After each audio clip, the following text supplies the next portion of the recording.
Ilya Topuria so'nggi bayonotlari bilan katta bahsni boshlab berdi. U Habib Nurmagomedov va Islom Makhachev haqida keskin fikr bildirdi va islomni chuqur uyquga ketkazaman degan mazmunni gapirdi. Hatto agar Habib aralashsa, u ham bundan mustasno bo'lmaydi deya ochiqchasiga chegaradan o'tdi.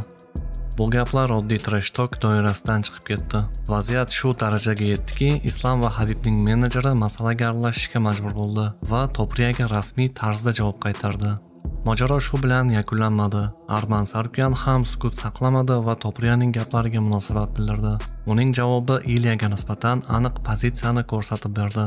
Video davomida ushbu voqealar atrofidagi barcha yangiliklarni batafsil ko'rib chiqamiz.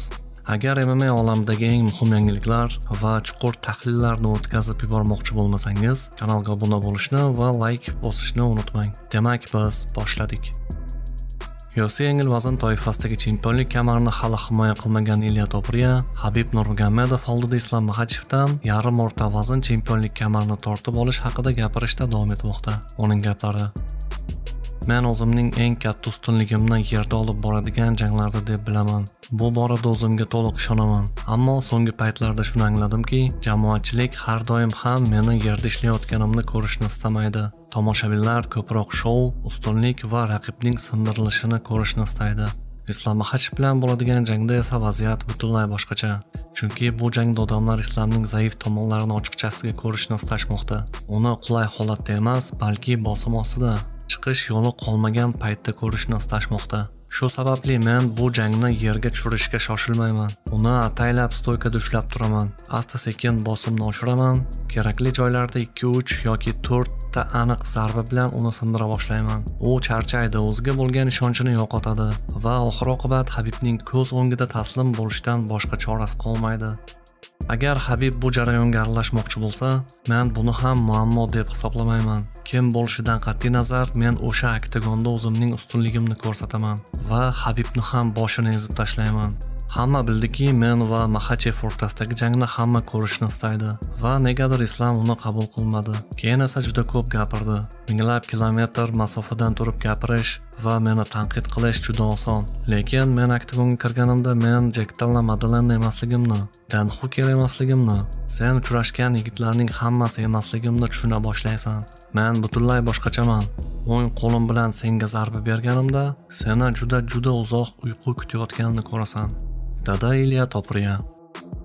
Topuria Makhachev va Nurmagomedov haqida balandparvoz gaplar qilishdan oldin, avvalo o'z muammolarini hal qilib olish kerak. Hozircha uning atrofida sportdan tashqari masalalar, ajrashuv jarayoni va sudga tortilgani haqidagi da'volar muhokama qilinmoqda.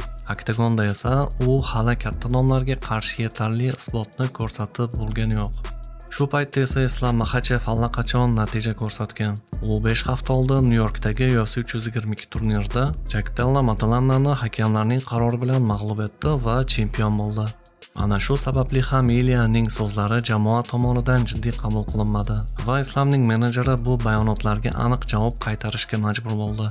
Alining gaplari: Men biroz hayronman. Hamma bu yigitga oilaviy muammolarini hal qilish uchun vaqt va hurmat bermoqda va bu to'g'ri. Ammo keyin u hech qanday sabab bo'lmasdan chiqib kelib, Habib, Islom va Arman haqida gapira boshlaydi va u hatto jang ham qilmayapti. Odamlar bu ahmoqqa qancha vaqt ko'z yumishda davom etishini bilmayman, deb yozdi Ali Abdulaziz ijtimoiy tarmoqda. Ma'lum bo'lishicha, o'tgan oy oxirida ispan-gruzin jangchisi faoliyatini vaqtincha to'xtatishni e'lon qilgan. Keyinchalik bu qaror sobiq rafiqasi bilan bog'liq sud jarayoni sababli ekani aniqlandi. Ayol uni oilaviy zo'ravonlikda ayblagan va ish sudgacha yetib borgan. Topurianing yo'qligi sabab u egallab turgan pozitsiya vaqtinchalik chempionlik jangi orqali to'ldirildi. Bu jang 24-yanvar kuni UFC 324 turnirida Getji va Pimland o'rtasida o'tkaziladi. Holat va Ilyaning bayonotlari haqida mening shaxsiy tahlilim. Xulosa qilib aytganda, Ilya Topurianing gaplari baland, ammo hozircha amali yo'q. U hali Islom Makhachev darajasida ekanligini oktagonda isbotlab bergani yo'q. Na vaznida barqaror himoya, na ketma-ket yuqori darajadagi g'alabalar bor. Islom esa allaqachon natija ko'rsatgan, bosim ostida sinovlardan o'tgan va chempion sifatida o'z so'zini aytgan jangchi. Habib Nurmagomedov masalasiga kelsak, bu umuman boshqa daraja. Habib nafaqat g'alabalar, balki intizom, meros va tarix. Ilya hozircha bu darajaga yaqinlashgani ham yo'q. Avval real raqiblardan o'tsin, vaznida o'zini mustahkamlab olsin, shundan keyingina katta nomlar haqida gapirish mantiqli bo'lardi. Hozirgi holatda esa Ilyaning da'volari gap darajasida, Islam va Habib esa amal va natija darajasida. Video va yangiliklar haqidagi shaxsiy fikrlaringizni albatta kommentariyaga yozib qo'ying va kanalga obuna bo'lishni unutmang. Sizlar bilan Tahlil MMA kanalida ertangi rolikda ko'rishguncha barchangizga xayr.